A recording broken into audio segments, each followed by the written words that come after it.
शिवाजीराव पाटील सामान्य आसामी नव्हते, आजही नाही आहे. व्यक्तिमत्वानं आणि कर्तबगारीनं ते शिवाजी होते. चांगली 6-6.5 फूट उंची, भरदार शरीरयष्टी, स्वच्छ धोतर, शर्ट, टोपी. अगदी मंत्र्याला लाजवणारं व्यक्तिमत्व.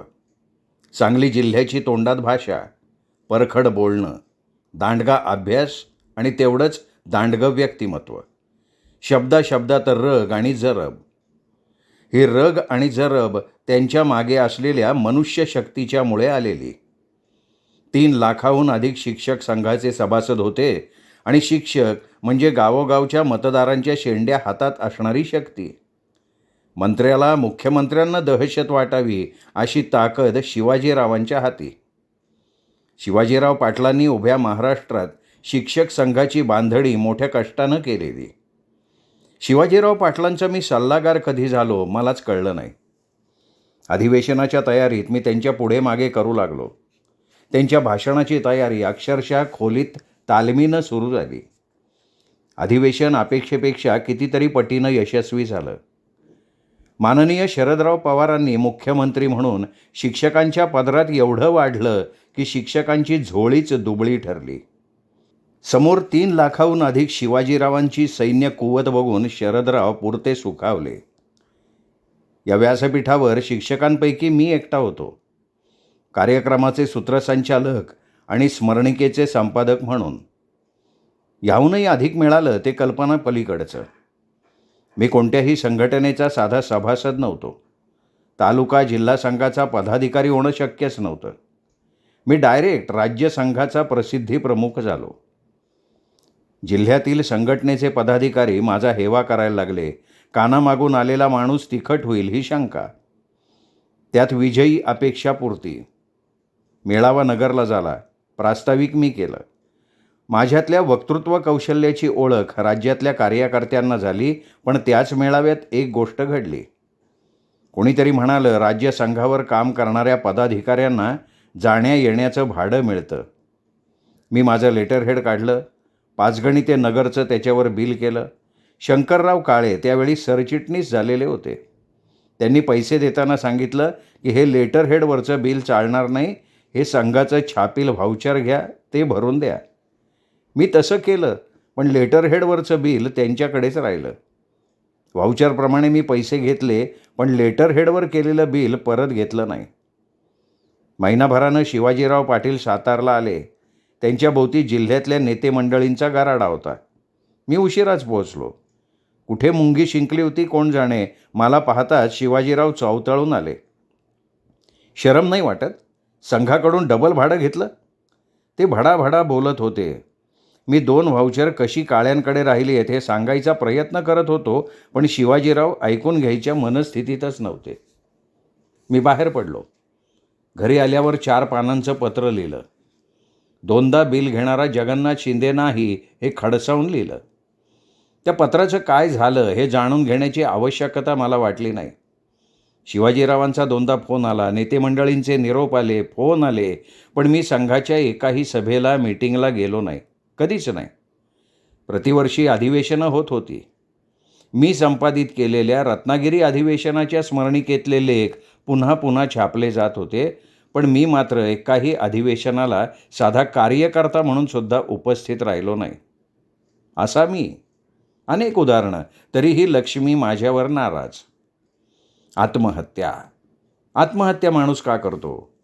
अपयश, नैराश्य, धंदा व्यवसायातला फटका, असाध्य आजार. मी शेवटी लेखक होतो. मनाला कोंपण नव्हतं, दावं नव्हतं. माझं मन रोज माझी आत्महत्या करत होतं, पण त्याला समजावून सांगत होतो. हेही दिवस जातील. माझ्या कुटुंबियांना अजूनही माझी आवश्यकता आहे. लिहायचं आहे. किमान कुटुंबियांना कर्जात ठेवून मला जायचं नाही. अलीकडे त्याच विचारांचं सावट माझ्या बोलण्या, वागण्यात, लिहिण्यावरही पडत होतं. माझ्या काही कथांनी माझ्या अशा अवस्थेतच जन्म घेतला आणि एका मुहूर्तावर एकाच दिवशी 3 ट्रॅक्टरची विक्री झाली. मी फोटोग्राफर, वार्ताहर आणि मान्यवरांच्या हस्ते ट्रॅक्टरचं वितरण केलं. दुसऱ्या दिवशी वर्तमानपत्रात बातमी, पुढे ट्रॅक्टर विक्रीला गती आली. एजन्सीमध्ये किमान 4-2 ट्रॅक्टर हवेत. पहिल्याची वसुली होईपर्यंत पैसा हवा. मी पाचगणीच्या राहत्या घरावर बँक ऑफ महाराष्ट्राचं 3 लाखचं लोन घेतलं. आता ट्रॅक्टर विक्रीला गती आली होती. सुमित धमुने यांचं मोठं सहकार्य मिळत होतं. माणूस मोठा हुशार, सेल्समन कसा असावा याचं उत्तम उदाहरण. एखाद्या शेतकऱ्याला भेटायचं झालं तर रात्री अपरात्रीही तो माझ्याबरोबर असे. कंपनीच्या भल्याचा सतत विचार, भाषा सरळ साधी, ग्राहकाच्या मांडीला मांडी, त्याच्या भाषेत त्याच्या जीवनातली उदाहरणे देत बोलणं. तसा ट्रॅक्टर व्यवसायातला आणि ट्रॅक्टरमधला मोठा अभ्यास. ग्राहक, वितरक आणि मालक म्हणजे कंपनी यांचा समन्वय कसा घालावा याचा उत्कृष्ट नमुना. आता सारं बैजवार चाललं होतं. काही ग्राहक त्रास देत नाही असं नाही, पण बरं चाललं होतं. शेतकरी लाखभर रुपये देऊन ट्रॅक्टर घेऊन जात. तिथून पुढे बँक प्रकरण, गावातल्या सोसायटीमार्फत बँक प्रकरण, सोसायटी त्यांची, चेअरमन सचिव त्यांचा. 6-6 महिने प्रकरणच केलं जात नसे. इकडे ट्रॅक्टरचा वापर सुरू, तिकडे बँक प्रकरण झालं नसल्यानं हप्ता व्याज नाही. शेतकरी मजेत, पण मला माझ्या सेल्समनला 6-6 महिने त्यांच्या मागे पळावं लागेल. सचिवाला मधाचं बोट चाटवलं, चेअरमनला चहापाणी दिलं की मग प्रकरण बँकेत जाई. पुन्हा बँक प्रतिनिधीला नारळ आलाच. क्वचित पूर्ण रक्कम मंजूर होईल. लाखभर रुपये राहिले तर पुन्हा सेल्समनची धावाधाव. एक्सचेंज ट्रॅक्टरबाबत तर फार वाईट अनुभव. जुना ट्रॅक्टर दारात उभा असला तरी त्याची कागदपत्र, RC बुक मिळालेलं नसे. कागदपत्र मिळाली तर गेल्या काही वर्षांचा इन्शुरन्स त्यांनी भरलेला नसे. समजा जुन्या ट्रॅक्टरची किंमत 1.5 लाख धरली असेल तर जुना ट्रॅक्टर खरेदीदार लाखाच्या वर मागत नसत. एजन्सीच्या दारात 4-6 जुने ट्रॅक्टर उभे असत, नवे असत. इतकं भांडवल अडकून राहील. ट्रॅक्टर धंदा म्हणावा तसं सरळ नाही. पैसे मिळाले नाही तर ट्रॅक्टर ओढून आणावा लागतो. ग्राहक सरळ असेल तर ठीक, मग भांडणं, तक्रारी.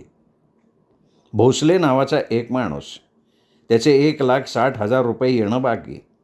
भोसलेनं ट्रॅक्टर ट्रॉली घेतली आणि जो गायब झाला तो गायब. कुठे गेला कळेना. फायनान्स कंपनीही त्याला शोधत होती. मोठ्या कष्टाने त्याचा पत्ता मिळाला. ते पुणे जिल्ह्यात जिथे ट्रॅक्टर होता तिथे ट्रॅक्टर ओढून आणायला गेले. भोसलेने तिथल्या ठेकेदाराकडनं उचल घेतली होती. तो ट्रॅक्टरला हात लावू देना. त्यांनी दांडकी काढली. फायनान्स कंपनीची माणसं परत आली. घडली घटना मला सांगितली. ट्रॅक्टर ओढून आणण्याचं धैर्य माझ्यात नव्हतं. जवळजवळ 1-1.5 वर्ष असंच गेलं. एक दिवशी मी सोळशीवरून पाचगणीला वाईमार्गे चाललो होतो. मनात आलं खडी केंद्रावर पालात भोसले राहत होता, आलाय का बघावं. गेलो तर दारात ट्रॅक्टर ट्रॉली. माझा ट्रॅक्टर मला ओळखता येईना का, पण भोसले म्हणे हा आपला ट्रॅक्टर नाहीच आहे. तो ट्रॅक्टरही बिचारा अतिश्रमानं म्हातारा झाला होता. मी सातारला एजन्सीवर फोन लावला. 2 माणसं बोलवून घेतली. ट्रॅक्टर ट्रॉली ओढून सातारला घेऊन गेलो. 1,60,000 रुपये घेऊन ये, ट्रॅक्टर ट्रॉली घेऊन जा असं सांगितलं.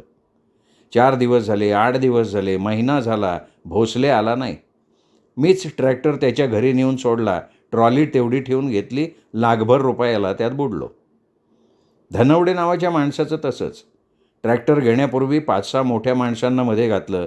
ब्लेडसह ट्रॅक्टर खरेदी केला. बँक प्रकरण केलं. बँकेत कर्ज कमी मंजूर झालं. 1 लाखाहून अधिक रक्कम मागे राहिली. देतो म्हणाला, पण 6 महिन्यात 1 पैसा नाही. 8-9 महिने झाले, पैसे नाहीत. ट्रॅक्टर सर्व्हिसिंगला आला, ठेवून घेतला. पैसे घेऊन ये म्हणालो, मग ट्रॅक्टर घेऊन जा. तो येईना, पैसे मिळेनात. मी हून ट्रॅक्टर त्याच्या घरी सोडला. म्हटलं काम कर पण पैसे दे. 1 पैसा आला नाही. एक व्यवसायानं वकील, भरपूर शेती, दारूचं व्यसन. एकदा शोरूममध्ये आला. 35 HP ट्रॅक्टर हवा म्हणाला. किंमत ठरली. 50,000 दिले. ट्रॅक्टर घेऊन गेला. बाकीचे पैसे महिन्यात देतो म्हणाला. 8च दिवसात ट्रॅक्टर परत. 35 HPचा नको, 65 HPचा ब्लेड सकट पाहिजे. ब्लेड बांधायला दिले. आम्ही पैसे घेऊन ब्लेड बसवले. वकील माशे ट्रॅक्टर घेऊन गेले. पैसे नाहीत. बँक प्रकरण नाही. मी सेल्समनला घेऊन पाटण तालुक्यात गेलो तर वकील ॲडमिट. अति दारूनं लिव्हर खराब. 50,000 दिले. प्रकरण करतो म्हणाले. 4 महिने झाले, प्रकरण नाही. ट्रॅक्टर परत. वकील साहेब सुधारगृहात. बायको पोरगी पैसे मागायला माझ्या दारात. त्यांच्या डोळ्यातलं पाणी बघितलं, पैसे परत केले. तो ट्रॅक्टर विकायला पुढे 6 महिने गेले. काही माणसं ट्रॅक्टर घेणारी नसत, पण हौस. एजन्सीवर येणार, मोठ्या गप्पा मारणार, ट्रायल घेणार, घरी बोलवणार, 4 दिवसात घेऊन जातो, 8 दिवसात घेऊन जातो. मला सेल्समनला मागे फिरवण्यात त्यांना आनंद. अनेक नमुन्याची माणसं 2-2.5 वर्षात मला भेटली. सर्वच असे होते असं नाही, काही अगदी सरळ ठरल्याप्रमाणे पैसे देत. साताऱ्यात आम्ही कंपनीचे 2 डीलर. आमच्याकडे फार्म ट्रॅक हे मॉडेल, तर दुसऱ्याकडे पॉवर ट्रॅक. कंपनीने नवीन नियम केला, दोन्ही मॉडेल्स एकाच डीलरकडे. जिल्ह्यातले तालुके वाटून घ्यायचे. मला कराड, सातारा, जावळी, पाटण दिलं.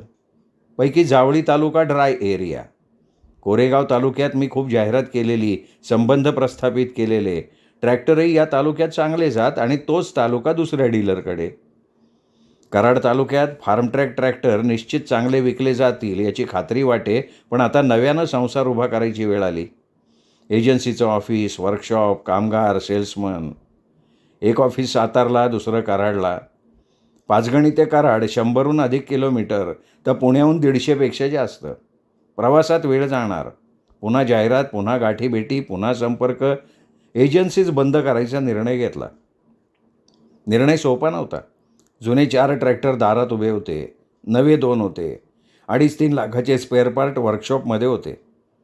10-1 लाख रुपये शेतकऱ्यांकडनं येणं होतं. पण बंद करण्याशिवाय पर्याय नव्हता. कराडला ऑफिस करणं सोपं नव्हतं. राहायला तिथे जाणं शक्य नव्हतं.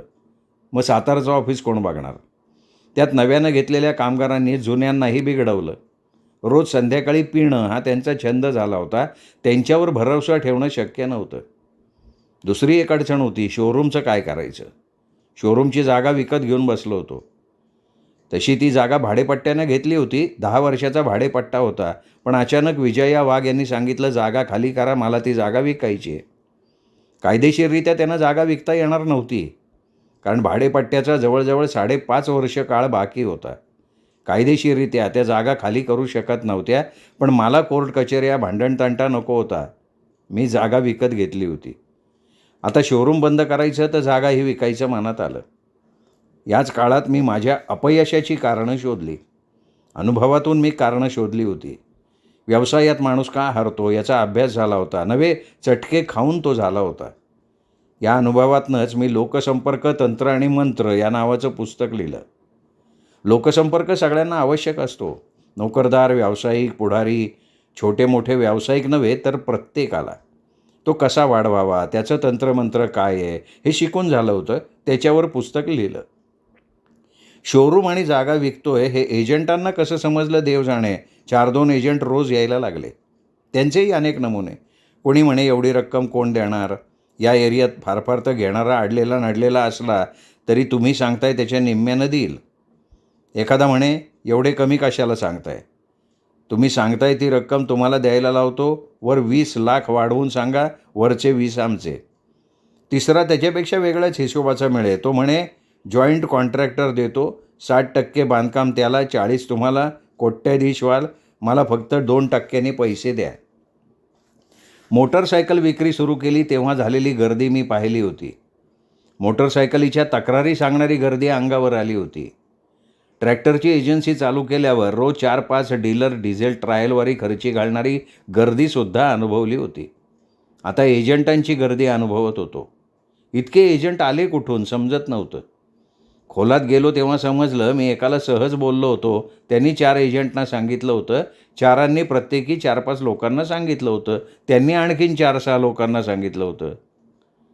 माझ्या एक लक्षात आलं की हे एजंट एक दुसऱ्याशी जोडलेले असतात. कुठून तरी व्यवहार होणार आणि आपल्याला हिस्सा मिळणार हा हिशेब. एकट्याला गिऱ्हाईक मिळेना की जोडीदाराला पाठवायचा आणि शक्यतो पाडून मागायचं. काही एजंट असेही मिळत, पाडून अजिबात देऊ नका, मी आहे ना तुमच्या अपेक्षेपेक्षा अधिक मिळवून देतो. पण असं म्हणणारा परत फिरकतही नसे. काही पसंत करीत, रक्कम निश्चित होई, उद्या घेऊन येतो, 10-1 लाख देतो, बाकी कागदाला, असं सांगे, पण परत फिरकणे नाही. मला आशा, आज येईल उद्या येईल. मग कल्पना, आलेल्या पैशातून पाचगणीपासून 5-10 किलोमीटरवर शेतजमीन खरेदी करायची, छोटंसं फार्म हाऊस बांधायचं, गडी ठेवायचा, जादा वतवत करायची नाही, उर्वरित आयुष्य निसर्गाच्या सोबतीनं घालवायचं. तशी मला झाडावेलींची आवड, निसर्गाची ओढ, नदी नाले पीक पाणी याची ओढ. सौ कुसुमची आणि माझी आवड सारखी. रोज 4-2 तास शेतावर गेलं तरी आनंद. कल्पना करायला पैसे पडत नाहीत. कल्पनेतलं शिवार, पक्षी, ओढे, नाले, फार्म हाऊस आणि शिवारातील वाऱ्यावर डोलणारं पीक डोळ्यापुढे उभं राहील. पण व्यवहार होत नव्हता. एकदा तर एका खरेदीदाराच्या ऑफिसवर पैसे आणण्यासाठी गेलो. काय झालं भगवान जाणे. संध्याकाळी मी घेऊन येतो म्हणाले, आले नाहीत. कारण सांगणं सोपं असतं, नाही जमत. बस. मी मात्र कारणाचा शोध घेत राहील. एजंट म्हणजे तोंडाचं भांडवल. केवळ बोलण्यावर ते लाखो रुपये कमावतात. जागा, घरमालक यांना गुंडाळणं आणि ग्राहकाला पटवणं यात जो चतुर तो एजंट. शहर आणि आसपासच्या गावात अशा एजंटांचा सुळसुळाट झाला आहे. श्रीमंतांना पैसे गुंतवण्यासाठी आता उत्तम पर्याय प्रॉपर्टी. जसजसे शहरातले लोक शहरानजीकच्या खेड्याकडे वळायला लागले तसतशी एजंटांची संख्या वाढली. व्यवहार झाला 2-4% कमाई, नाही झाला तोटा नाही. काही एजंट तर टक्केवारीशिवाय वर लाखो रुपये कमावतात. समजा एखाद्या प्रॉपर्टी धारकाला आपली प्रॉपर्टी 1 कोटीला विकायची आहे. एजंट सांगतात 1 कोटी तुमचे, वर येणारे आमचे, अधिक कमिशन 2%. 1.25 लाखाला त्यांनी प्रॉपर्टी जिभेच्या भांडवलावर विकली तर वरचे 25 आणि कमिशन 2%प्रमाणे 2 लाख, 27 लाख एजंटचे. आहे की नाही कमाल. वर्षातून 4-2 व्यवहार झाले तरी पुष्कळ. काही एजंट तर कमिशनच्या पैशातून घर, जमीन, गाडी घेऊन सुखात नांदणारे मला भेटले. काही एजंट व्यवहार तोडणारे सुद्धा असतात. समजा एखादा व्यवहार एखाद्या एजंटामार्फत पक्का झाला आणि दुसऱ्या एजंटाला हे समजलं, त्या कमिशनमध्ये आपला वाटा नाही असं वाटलं तर तो मालकाला भेटतो. काही वेळ लागला आहे का? कशाला या रकमेत विकताय? मी दुप्पट मिळवून देतो, 15 दिवस थांबा फक्त. अशी काडी टाकून द्यायची. लागला तर लागला बाण.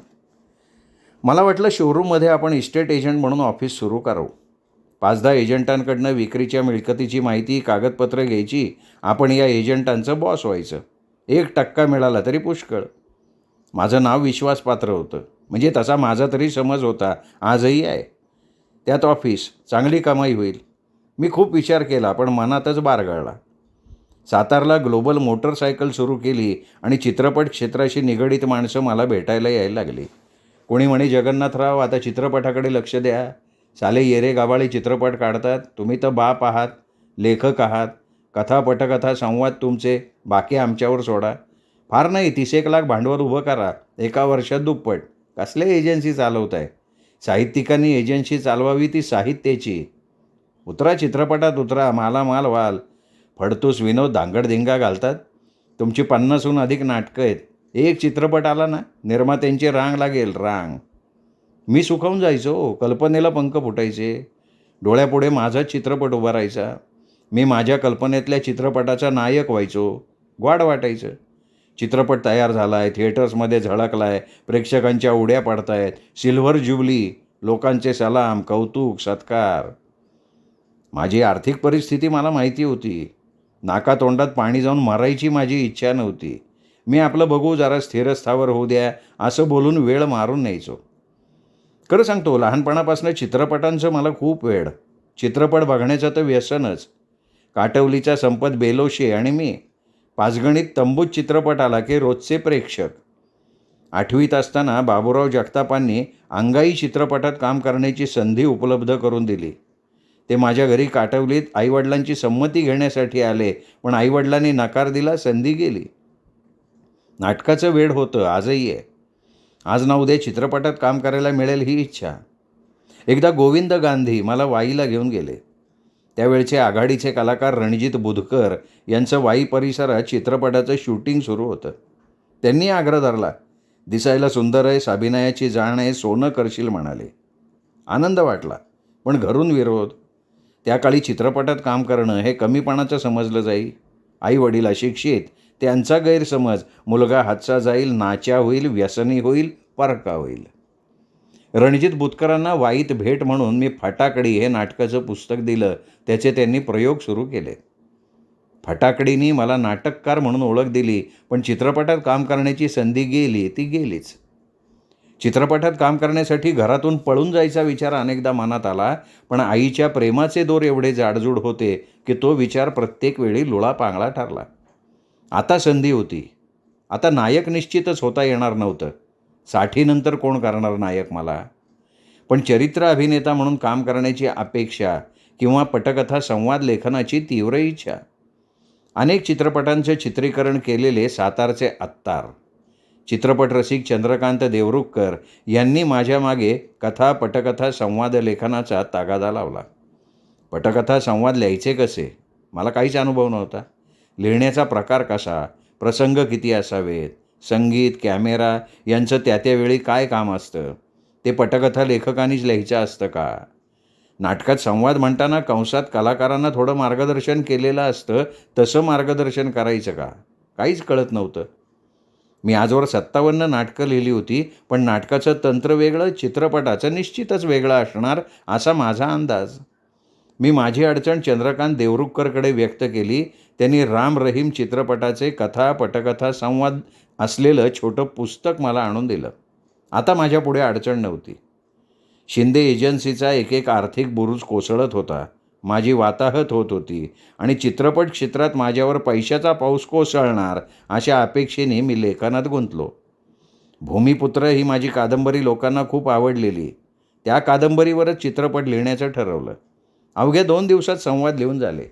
चंद्रकांत देवरुखकरांनी DTP केलं. पटकथा संवादाचं वाचन अनुभवी लोकांच्या समोर व्हावं ही माझी इच्छा. मी पहिलीटकर, अनुभव नव्हता. त्यांच्या सूचना घ्याव्यात, मार्गदर्शन घ्यावं ही इच्छा. चित्रपट दिग्दर्शक साजिद शेख, कॅमेरामन अत्तार, चंद्रकांत देवरुखकर यांच्यासमोर पटकथेचं आणि संवादाचं वाचन झालं. तिघेही उडाले. माझ्या लेखणीचं तोंड भरून कौतुक केलं. क्या बात है, पटकथा संवाद लेखकांचे तुम्ही बाप आहात बाप.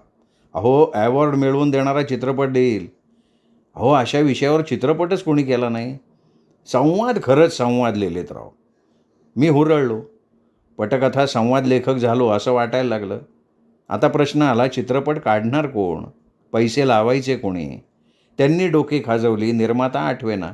मी तर कोरा. डोकं खाजवायला अनुभवाचा एक केस टाकलावर नव्हता. सर, कॅमेरा म्हणून मी इतरांच्या मानानं निम्मे पैसे घेईन.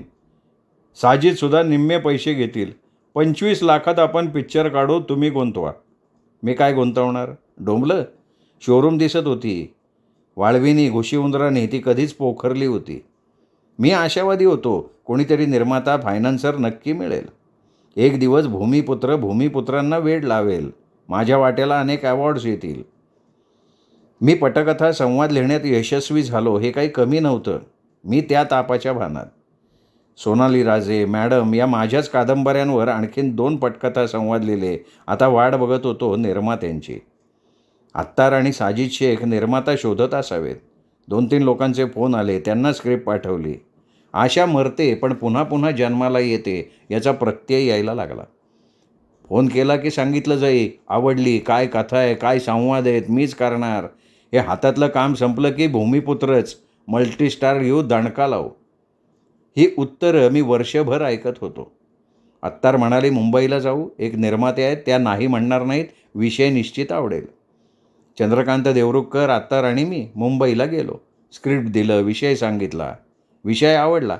8 दिवसात सांगते म्हणाल्या, पण 8 दिवस कधीच संपले नाहीत. मुंबईवरून येता येता पुण्यात अत्तारांनी एका निर्मात्याची भेट घालून दिली. हे सयाजी शिंदे, मकरंद अनासपुरे यांचे मित्र, तिघांचा ग्रुप आहे. त्यांनी पटकथा ऐकली. सिरियस नका लिहो, हलकं फुलकं विनोदी लिहा. माझे 2 स्टार विनोदी आहेत. अगदी मक्याला डोळ्यासमोर ठेवून लिहा, लगेच शूटिंग चालू करू. मी विनोदी कथा, पटकथा, संवाद लिहायचं ठरवलं. मकरंद अनासपुरेंना डोळ्यापुढे ठेवून सावळा गोंधळ चित्रपटाचं स्क्रिप्ट अवघ्या 8 दिवसात लिहून तयार झालं. वाचन केलं. मी 10 वेळा वाचलं. प्रत्येक वेळी पोट धरून हसलो. पुण्यात भेटल्या सारखळ्यांना पटवून दिलं. माझ्या डोळ्यापुढे दिवस रात्र आता मकरंद अनासपुरे दिसत होता. आईला काय संवाद! एवढे चित्रपट केले पण असं झालं नव्हतं. हा हा, क्या बात आहे रे. या मक्याला डझनभर रोलमध्ये पेश केलं आहे. हा हा, धमाल आहे गाड्या. अनासपुरे, सयाजी शिंदे डोळ्यापुढून खरंच हालत नव्हते. माझे संवाद अनासपुरे आणि सयाजींच्या तोंडी. मी आतल्या आत फुटत होतो. ज्याला त्याला सांगत होतो, येतोय पिक्चर, येतोय. अरे मकरंद काम करतोय. 7-8 महिने मला या बडाया पुरल्या आणि हाती निराशा आली. स्क्रिप्ट आवडलं. सयाजी तर उड्या मारत होता. मकरंद बेहद्द खुश. तारखा जुळल्या की सुरू करू. पण सुरू झाला नाही. गाडी बंद. आता माझ्याकडे 4-5 चित्रपटांच्या स्क्रिप्ट्स होत्या. मनात येई किती गुंतायचं या स्क्रिप्टमध्ये.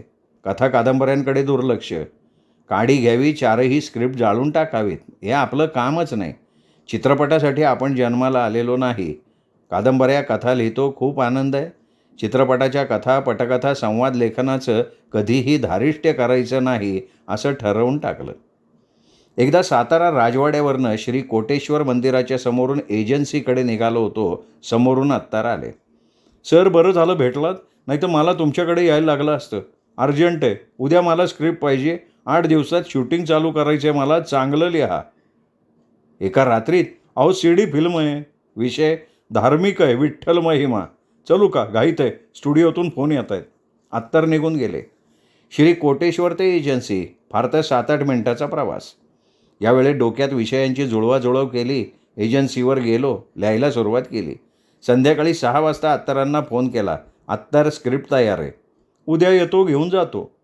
अत्तर आले. स्क्रिप्ट देण्याअगोदर माझ्या हातावर 1000 रुपये ठेवले. कमी आहेत, मला कळत नाही का, पण निर्मात्याचं बजेट लो आहे, घ्या. अहो, काही लेखक तर पहिल्या चित्रपटाला फक्त नारळच घेतात. मी घेतलं. काही बोललो नाही. येत्या रविवारी शूटिंग आहे कराड तालुक्यात. लेखक म्हणून जरूर या. अहो, पण स्क्रिप्टचं वाचन तरी. सर, तुमची योग्यता मला माहीत नाही का? एक शब्दसुद्धा बदल करणार नाही. गेले निघून अत्तर. विठू पावसाला नवसाला या सीडी फिल्मचं शूटिंग रविवारी होतं. चंद्रकांत देवरुखकर आणि मी त्या रविवारी मुहूर्ताला कराड तालुक्यात एका गावी गेलो. मुहूर्त सकाळी 8चा. पण फिल्म संदर्भातला एकही माणूस तिथं नव्हता. मी अत्तरांना फोन लावला. ते म्हणाले, येतोय. पितांबर काळे त्यांच्या सौभाग्यवती कालच कराडला आल्या आहेत, येत आहेत, थांबा. गावात शूटिंग आहे याच्या कसल्याही खाणाखुणा गावात दिसत नव्हत्या. 4 पोरांना विचारलं, त्यांनाही माहिती नव्हतं. चित्रपटाच्या शूटिंगबाबत मला माहिती होती. मी पाचगणीला, त्यामुळे वर्षाकाठी 8-10 चित्रपटांचं शूटिंग पाहायची संधी मी सुरुवातीच्या काळात घेतली होती. धर्मेंद्र, जितेंद्र अशी मान्यवर स्टार मंडळी जळून बघितली होती. उभारलेला सेट, मोठमोठ्या क्रेन, कॅमेरे, अनेक गाड्या, धावपळ करणारी 100-125 माणसं, हे सगळं माझ्या अनुभवातलं होतं. पण इथे त्यातलं काहीच नव्हतं. गावाला जागे करणारे आम्ही दोघंच. वेळेबाबत मी अतिशय प्रामाणिक. शाळेत 5 मिनटं लेट गेल्याचं मला कधी आठवत नाही. माझं व्याख्यान असो किंवा नाट्यप्रयोग, मी कार्यक्रमापूर्वी निश्चित हजर. फिल्मच्या संदर्भात 4-6 लोक मोटरसायकलवर आले. त्यावेळी 11 वाजले होते. माझ्या पोटात कावळे ओरडत होते. सकाळी जेवायची सवय. 8ला मुहूर्ताला पोचायचं म्हणून 6लाच निघालो होतो. आलेल्यांपैकी एकानेही माझी दखल घेतली नाही. जाऊ द्या, लेखक म्हणजे काय चीज असते हे या बाळांना कळत नाही. मी माझ्या मनाला थोपटलं.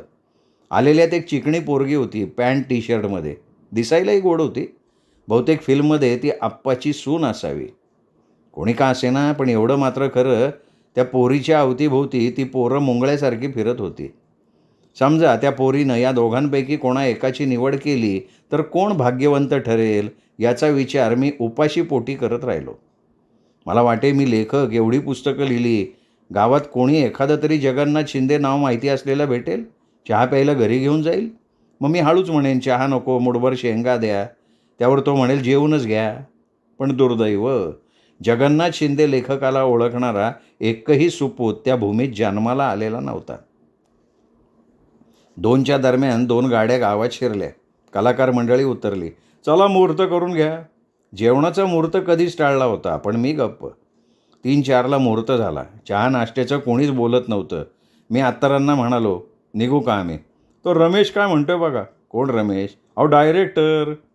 डायरेक्टरच्या नावाला म्हणजे त्या रमेशला मी भेटलो. येतो आम्ही, शुभेच्छा. तो खाजगीत म्हणाला, एक विनंती करू का? माझी आबरू सांभाळा. तुमची आबरू कधी गेली? नाही गेली नाही, जाणार आहे. आप्पाचं काम करणारा कलाकार नाही आला. मग शूटिंग? म्हणून म्हणतोय, आबरू सांभाळा, आप्पाचं काम तुम्ही करा. मी? नाही म्हणू नका हो. अत्तरांनी सांगितलं आहे तुम्ही कलाकार आहात. अहो, पण तुम्हीच लिहिलं आहे तेवढंच बोलायचं आहे. पण कॅमेऱ्यापुढे नाही बोललो मी. डायरेक्टर मी आहे, काळजी करू नका, जा कपडे काढा. पोटात भुकेची आग होती. रमेश आता माझे कपडे काढत होता. पण सगळं सहन करत होतो. माझं फिल्म लाईनचं हे पहिलं अपत्य होतं. कथा पटकथा संवाद माझे होते. आता महत्त्वाची भूमिका पदरी आली होती. मी नियतीचा आभारी होतो. डॉक्टर श्रीराम लागू, निळू फुले, काशीनाथ घाणेकर, डॉक्टर कार्नाड अशा मान्यवरांच्या पंक्तीला मी जगन्नाथजी शिंदेंना बसवलं आणि भविष्याला बजावत राहिलो. बघा, उद्याचा नटश्रेष्ठ जगन्नाथ शिंदे येतोय. कथा पटकथा संवाद आणि कलाकार सब कुछ जगन्नाथ शिंदे. आजवर जगन्नाथ शिंदेंना चित्रपटसृष्टीनं संधी दिली नाही, कवाडं उघडली नाहीत. आता मला रान मोकळं. कपडे काढले, धोतर नेसलं, शर्ट घातला, टोपी घातली, तोंडाला रंग फासला, कॅमेरा पुढे उभा. मनात होतं जबरदस्त अभिनय करायचा, आप्पांचा सजीव अभिनय करायचा. अनेक कलाकारांबद्दल वाचलं होतं, त्यांचे अभिनय पाहिले होते. त्यांच्याहून उजवा अभिनय करायचा होता. फिल्मद्वारे का होईना मला चित्रपट क्षेत्रात पाऊल ठेवायचं होतं. शूटिंग सुरू झालं. माझा प्रवेश होण्यापूर्वी सुनबाईचा म्हणजे मागा गोड वाटलेल्या मुलीचा रेकॉर्डवर डान्स चाललेला असतो. तेवढ्यात आप्पा बाहेर नाही येतात. आप्पा विठ्ठल भक्त आणि त्यांच्या घरात मॉडर्न सुनेचा रेकॉर्ड डान्स बघून आप्पांना शॉक बसतो. त्यात सून आप्पांच्या मुलालाही नाचवते असा प्रसंग. काही केल्या प्रवेश करून पुढची वाक्य बोलण्याचं मला काही जमेना. मीच वाक्य लिहिली होती, पण अभिनय आणि वाक्य याचा मेळ बसत नव्हता. वाक्य अचूक म्हणे तेव्हा अभिनय चुके, अभिनय बरोबर करी तेव्हा हमखास वाक्य चुके. रमेश माझ्यावर चिडला, आत्तार भडकला. इतर कलाकार म्हणाले, लेखक तुम्ही कसे चुकताय? एकूण काय माझा मोर्या. कॅमेऱ्यापुढे काम करणं तितकंसं सोपं नाही हे मला कळून चुकलं. नाटकातला अभिनय वेगळा, चित्रपटासाठीचा वेगळा. कळूनही वळत नव्हतं. त्यात काय एवढं असं म्हणत होतो आजपर्यंत, पण खरंच सोपं नव्हतं तेवढं. खरं सांगू का, माझा मूडच गेला. उठून तोंडाला रंग फासून बसलो असं झालं. 1.5-2 तासात मला एक शॉट ओके देता येईना. शेवटी शूटिंग बंद ठेवलं. 15 मिनटं रमेश माझ्याशी बोलला. सहज अभिनय कसा करावा हे सांगितलं. माझ्यातला आत्मविश्वास जागा केला. मी ओके म्हणालो. 5 मिनटात शॉट ओके. मी फक्त ओपनिंगच्या दृष्टीनं गेलो होतो, पण आता शूटिंग झाल्याशिवाय सुट्टी नाही. मी रमेशला आत्तारांना विनंती केली, 1 दिवसात माझे सगळे शॉट उरका. मी एकाच ड्रेसवर आहे, बरोबर बॅगही नाही आहे. 2 दिवसात त्यांनी माझ्यावरचं चित्रीकरण उरकलं. मी निघून आलो.